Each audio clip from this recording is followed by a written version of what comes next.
Ngayong nagtaas na ng pasahe ang mga jeepney, humihirit na rin ang mga taxi at bus ng dagdag pasahe. Pero hindi raw kumbinsido ang LTFRB na kailangan na rin ibigay ito ngayon. Mula sa EDSA North Avenue, nakatutok live, si Ian Cruz. Ian. Yes, Mel, matapos nga bigyan ng provisional fare increase ang mga jeep, hiling din ng mga taxi at bus na sila ay makapagtaas din ng pamasahe dahil nga sa patuloy na pagtaas ng presyo ng mga produktong petrolyo. November 2011 pa hinili ng ilang transport groups ang provisional fare hike at sa gitna ng patuloy na pagtaas ng krudo, pinagbigyan na ito ng LTFRB. Nakita raw kasi nilang hirap na ang mga jeepney driver. Karamihan po sa kanila, tawag po natin mga single operator. Isang may-ari, isa yung kanyang sasakyan. Ang bayad nila sa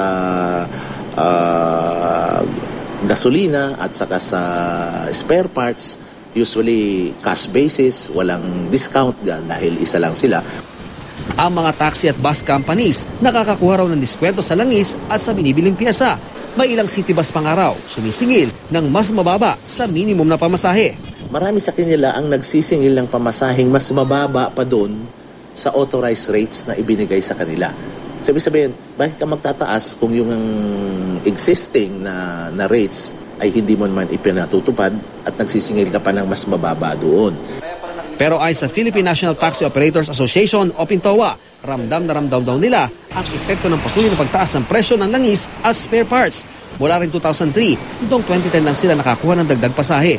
Ang 30 pesos flag down naging 40 pesos at mula 250 pesos naging 350 naman ang kada 300 metro. Hiling nila ngayon, 50 pesos ang flag down rate at yakyat sa 450 ang kada patak na metro.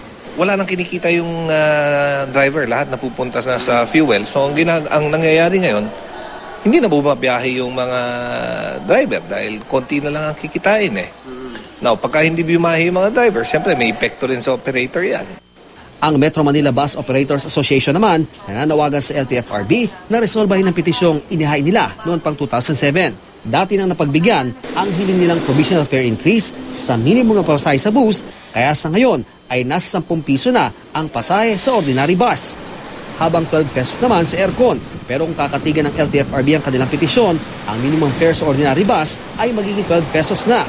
Ang 185 na singil kada kilometro ay papalo na sa 250. Sa aircon bus naman, nais silang gawing 1450 ang minimum fare. At mula 220 kada susunod na kilometro ay magiging 3 pesos na.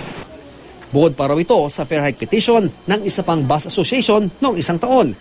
Kung over-regulated na yung bus industry, sana naman pagdating naman sa relief, makasama rin kami sa konting relief na hinihingi namin. Dahil ito po ay hinihingi na ng panahon.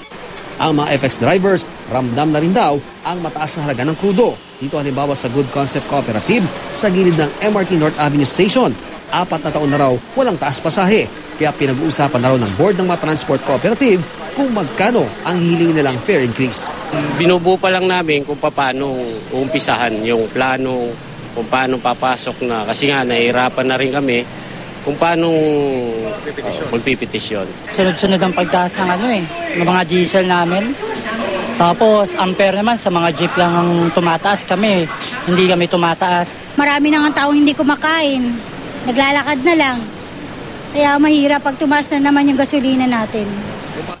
Mel, ayon nga sa LTFRB, lahat daw ng petisyon para nga sa fare hike ay daraan sa public hearing upang maging patas daw ito sa sektor ng transportasyon, gaya na rin sa mga commuters. Yun nga ang kanilang magiging desisyon. Balik sa iyo, Mel. Maraming salamat sa iyo, Ian Cruz.